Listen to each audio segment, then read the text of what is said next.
What's up, everybody? It's me, E-Man from E-Man's Movie Reviews. Welcome back. We are here to talk about Season 2, Episode 5 of From. We are going to break it down, recap. I'm going to give you my review, and I'm going to give you some theories and some clues and all of that good stuff. And let's kind of think back of where we left off in the last episode. And basically, Sarah is back in town, and Kenny is big mad because Boyd did not tell him about it. So now that we know that, let's get right into this episode. We start off with bootleg Chris Evans hearing a knock on the bus door.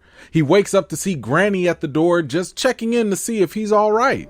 Hi, are you comfortable in there? He yells at her and the other monsters, and they just simply walk away. Jade is in the bed, and all of a sudden he sees a vision of the man from the image, along with the symbol, which starts to bleed. Now, I don't know about you guys, but bootleg Chris Evans, I was getting a little worried about him when he started pounding on that window. Now, you have to remember what Donna said in the last episode. She was like, look, you gotta hang up that talisman, because if that thing falls, you're done for. It's no good. It's no different than just another rock. And to me, I kept thinking that, like, if he kept hitting on that window and let's just say that talisman fell or whatever, I kept thinking that the monsters that were walking away, they would have turned around and be like, oh, word? We dropping talismans now? And I thought they was going to beeline right back to the bus and he was going to pick it up, put it back up there and just be there just in the nick of time. But that's not what happened. But in my imagination was thinking that that's what was going to happen. And actually, I'm kind of mad because I kind of wish it did happen. Either way, he better stop playing with the monsters now. Also, did y'all notice that the monsters started screeching again? Like, keep in mind, they stopped doing this after Boyd found the talisman and gave them all to the town people. But now, apparently, they out here just screaming and yelling and all this stuff as they walk through. So I guess the question is are they adapting again? Now, as for Jade, he's clearly losing his mind at this point.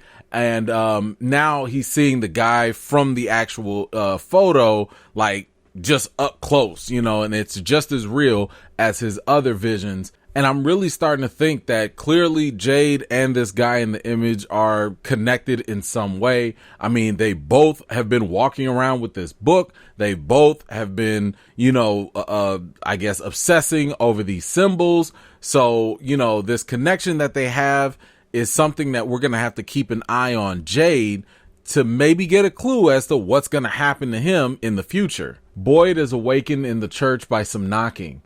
Sarah comes in to see what's going on, but Boyd tells her to go back downstairs. The Matthews come in enraged that Sarah is back in town. Being hard-headed, Sarah comes out anyway, and Tabitha cusses her clean out.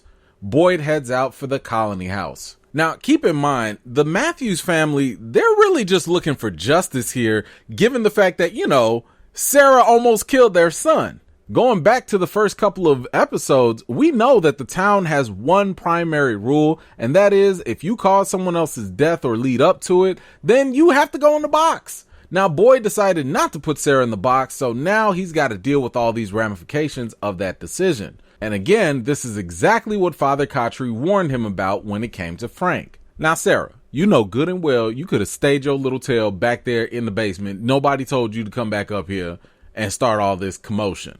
But I will say that I said that, Sarah was nuts before, and for good reason, right? But I do believe that we're starting to see a little bit more and more that she's just trying to do what's right, and I felt bad for her when she was saying that she wasn't strong enough for this, because the whole town probably hates her guts right now. And she's already admitted that she doesn't belong here. I shouldn't be here.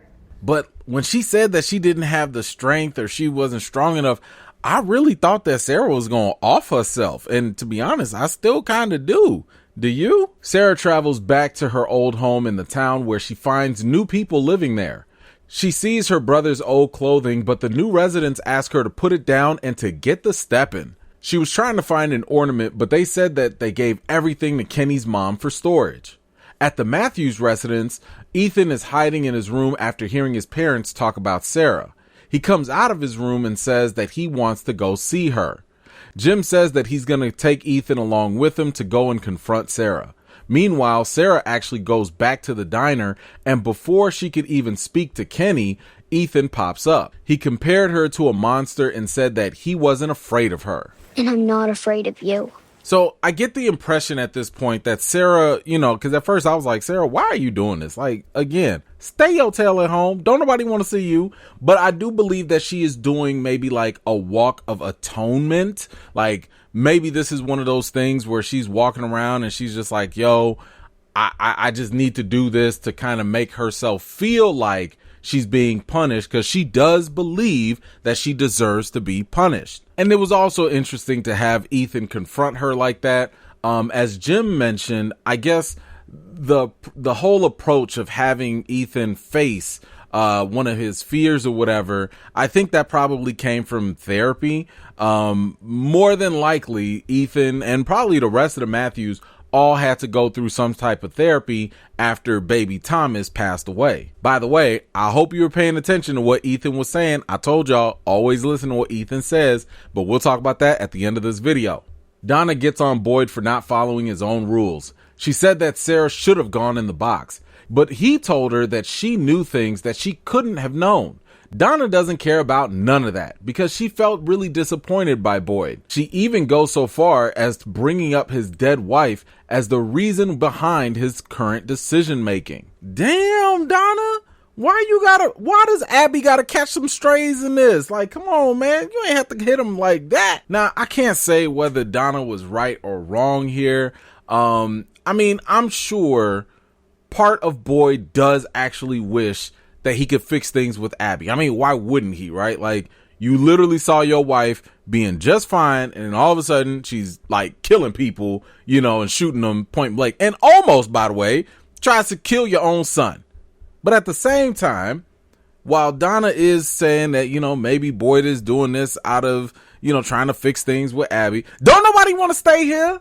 Nobody wants to stay here. Like, what, Donna, come on now. Everybody wants to leave too. But once again, Donna is coming from a place where she doesn't like getting her hopes up. And that also includes putting her trust in certain people. And she's put a lot of faith into Boyd, and he came back with no answers, but then again, it's kind of like, yes, that's a disappointment in her eyes, but I mean, you're in a weird place. Like, what did you think he was going to come back with? Like, this is very similar to with the situation with Ellis, where he was like, Dad, you went into the woods and didn't get any answers. I mean, so like, nothing in this place makes sense. But either way, y'all let me know. Do you think Donna has a point here, or is she being unreasonable? Jade is in the bar, and he's recreated the symbol using empty bottles. Victor comes in and says he'll tell Jade all about the man in the photo if he plays the violin for him. Victor takes him to a spot with a lot of cars laying around. Turns out he moved all those cars there after he was alone for so long and just not wanting to see them. He gives Jade the violin and asks him to play Twinkle Twinkle Little Star. Victor said that his mother would play this for him to help him stop being afraid. Okay, now hold on. Let's back up for a minute, because Victor, you ain't slick, bruh. You not slick.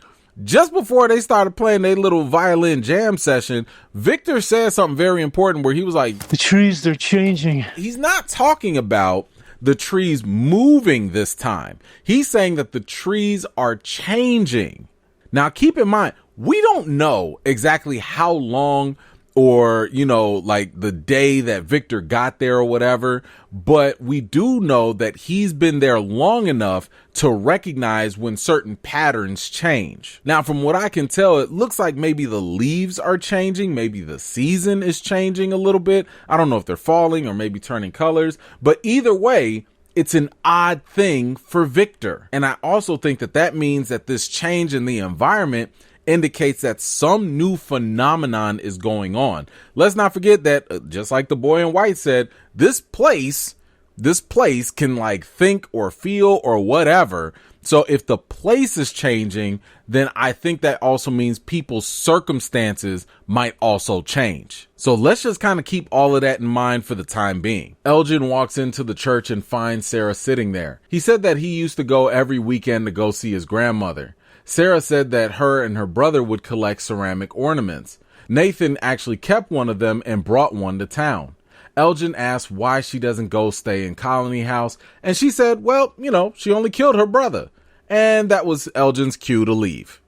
Sarah goes to the diner and meets Kenny's mom. She said that Sarah put hate in her heart and took her husband away. She gives Sarah back all of her things in a box and tells her never to come back. As she leaves, Kenny confronts her outside the diner. He grabbed her stuff and breaks the ornament. He threatens to take her into the box himself if she ever comes near his mother again. Ooh, now this was very tense. This was probably one of the most traumatic, tense moments like in the whole show so far, at least dealing with the humans and stuff. But, just kind of thinking about this again, I do think that this is more of the atonement thing for Sarah, because if you think about it, she really could have just been like, hey, Boyd, can you go get my box of stuff from Mrs. Lou and just bring it over? You know what I'm saying? So like I want to say like invited and kind of welcomed all this backlash, again, because she does feel like she deserves it. But that's got to take a certain amount of guts to go and confront the person who, you let this woman's husband just get mutilated. My goodness. But I definitely also feel for Mrs. Lou here as well. My goodness, like she trusted Sarah. She worked with her, and then all of a sudden just to see her pop up like that, that's gotta hurt. Then here comes Kenny. Woo! Look, I'm not gonna lie. I thought Kenny was gonna pull out his gun and just pop her. My man was so mad that she was just walking around like that. And I really think it was more so because he just didn't want to see his mom get hurt. And Sarah merely being alive was only gonna hurt his mom even more. By the way, bruh, I thought you stopped being the deputy. When you gonna give up your gun, man? I will say this though, it was a little tough watching Sarah kind of go through that with Kenny. And it's really only because we know that this place has a weird effect on people. And she thought that she was doing something right to kind of help everyone go back home. Yeah, Sarah's a little slow, but she's not evil. So what were you thinking about Sarah in this moment when she was confronting Kenny, or when Kenny basically broke her ornament? Like, were you kind of feeling a little something for her? Did you not care maybe at all? All she wanted was that little ornament to remember her brother by. But then again, having that ornament be broken is probably still better than going into the box. I don't know. You guys let me know how you feel. Marielle gives Christy a questionable haircut. Tilly comes in and gives Christy a bottle of morphine since she doesn't believe she's going to need it anymore moving forward. She also tells Christy that Sarah is back in town. So I think it's probably safe to say that, Tilly, this old lady, she's probably got cancer or something like that. And she no longer needs the morphine. But as for Christy, she's freaking out about Sarah being back in town because keep in mind, she still holds this guilt of this belief that, Sarah got the green light to go ahead and, kill all these people based off of that philosophical question. Remember, we talked about this before where, Sarah came and basically asked her like, yo, if I do this one bad thing, but it helps everybody else, is that okay? And Christy was like, yup, go ahead, do it. I do it too. So Christy is definitely weighing that, she's bearing that cross right now in terms of the level of guilt. I totally get feeling bad and potentially giving Sarah the green light and all that, but her reaction kind of feels a little extreme. Almost like, she's acting like she put the knife in Sarah's hand and go out and like kill everybody or something like that. Now, I don't know, maybe I'm tripping, but if you feel otherwise, let me know. But I just don't think that the way Christy is reacting to this feels warranted. Victor brings Jade to a car. He said that it belonged to Christopher, and he also mentioned how the man used to be really nice and made people laugh. Then, all of a sudden, he changed. When Jade presses Victor for more answers, Victor starts to shut down. He tells Jade that everyone died. Christopher saw the symbol and everything changed after that. He can't tell Jade anymore, and he just walks off. So this seems like a major clue for us, right? I mean, whatever is going on with Christopher clearly is happening with Jade in some way, shape, or form. Victor lets us know that, Christopher was a nice guy, and then all of a sudden, after seeing them symbols, everything changed. So it does kind of make me wonder, like, does Christopher become possessed or something? Because the first thing that kind of came to my mind was Abby, and we didn't really see whether or not Abby was possessed, but at the same time, Abby was acting very out of character, and we also know that this place can really have weird effects on people. Not to mention, Victor literally goes on to say, bad things here. They make people do bad things. Now, something else to consider is that Ethan did say you have to determine whether or not symbols are good or if they're bad. So with Victor's mom telling him to hide from Christopher, I think it's very safe for us to assume that the blood symbol is more than likely gonna make Jade do some very bad things. What do you think? Tabitha returns back to the opening of the tunnels by constructing the blocks again. She calls out to the ASHY kids and tells them that she's there. The kids come out of the forest saying, "Akoi, Akoi,"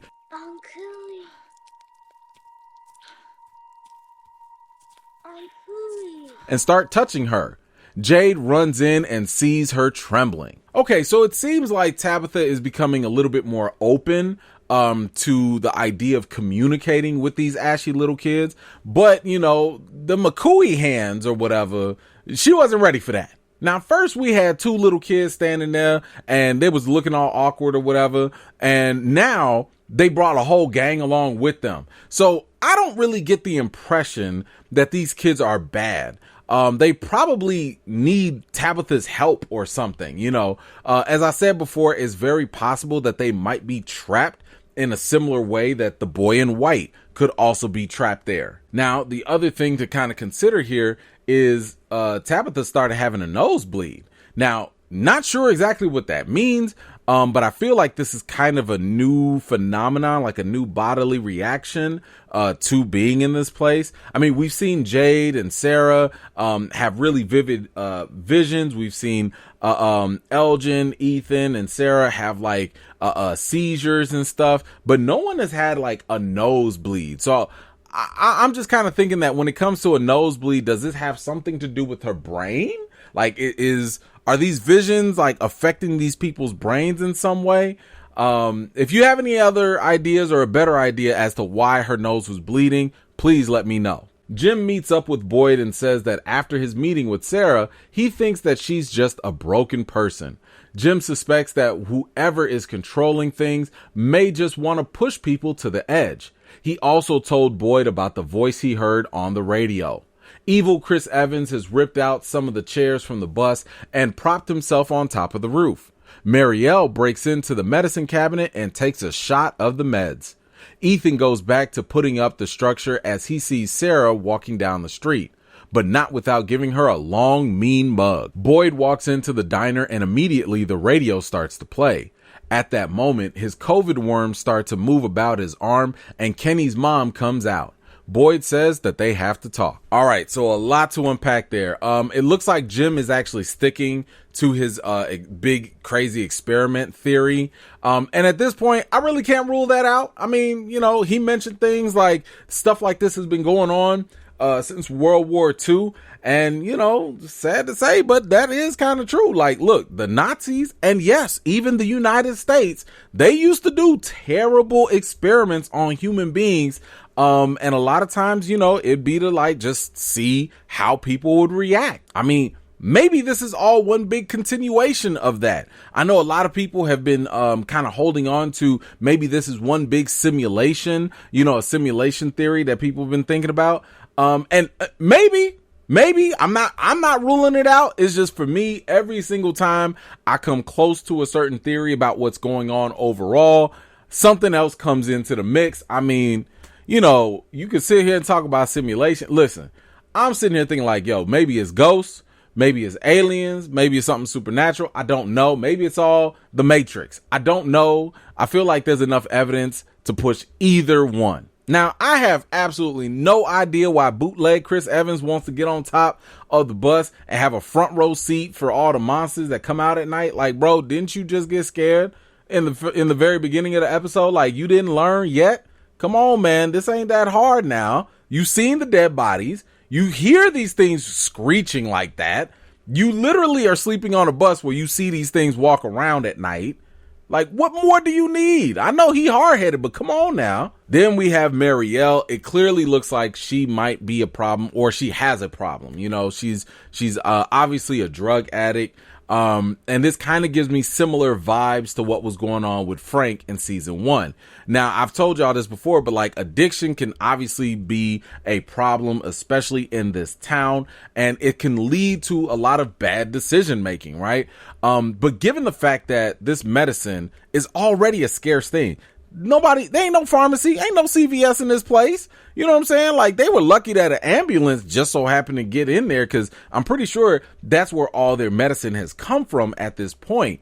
But, you know, you can't just go around having a drug addict taking up the drugs when y'all got monsters literally killing people almost every other day, people dying. Like, anything that happens to anyone at this point, you need those medicines to be available at some point. So that drug addiction is gonna be a problem, and it's probably gonna affect the town in a bad way. Now, I do want to mention this one thing. I don't know why I found this so funny, and maybe it just goes, shout out to the actor or whatever. But when Ethan saw Sarah walking down the street and he gave her that mean mug, I laughed so hard. His little face got so tight. I just thought it was kind of funny that he was looking at her so mean. Because at first I was like, well, you confronted her. I thought he also forgave her. I thought he moved on. Clearly, Ethan don't forget. Clearly, Ethan don't care. Ethan is mad at her and he ain't letting up. Lastly, when it comes to Boyd, we noticed that he entered the diner and then boom, all of a sudden the radio started playing. And then, of course, his worm started to get activated and all that. Now, I don't know if anyone has solved what's been going on with the radio or not. But I do recall back in season 1, episode 5, after Boyd visited his wife's grave, the very same song that he was listening to when they were about to enter the town, and there was a song about a boat, that started to play on the radio in the diner, and he saw that as a sign. Now, as for the song itself that was playing, it was by Roy Orbison, I think his name is, and the song was called In Dreams. Now, we already have people having visions and stuff like that, but maybe this could be some foreshadowing that something else could be going on with people's dreams. I don't know. Anyway, as for the lyrics to the song, that kind of stuck out to me. The lyrics kind of went like this. A candy-colored clown they call the Sandman tiptoes to my room every night just to sprinkle stardust and to whisper, go to sleep, everything is all right. Now, the reason why this kind of stuck out to me in my head was kind of like, this felt like something that we had already seen, and I couldn't put my finger on it until I rewatched the episode, and it was basically a drawing in the very opening title sequence where you actually see some of the monsters creeping into someone's room. And, the whole line about like, go to sleep, everything is going to be all right. That sounded like something that the monsters would say, right? But I'm sitting here thinking about the worms that are in Boyd's arm. I'm wondering, could this be a warning of some sort? Because if I'm not mistaken, I remember the worms started activating. What was it, when he was with Martin, and then like all of a sudden Martin was like, oh my God, they're coming. So I'm wondering, could the Sandman, could that be like the next threat that's coming? I don't know. You let me know what you think. All right. This is the point where we are going to rate the episode. I think that on a scale from 1 to 10, I am going to give this episode, I'll just give it a 6.5 out of 10. I felt like this was a medium episode, right? Definitely more heavy on the drama when it came to the characters, especially when it came to Sarah and her situation. But I'm very comfortable saying it was fine. It's okay. It wasn't great. Didn't blow me away. But there's probably a lot of setup stuff per usual, right? Now, you guys let me know, what did you rate this on a scale from 1 to 10?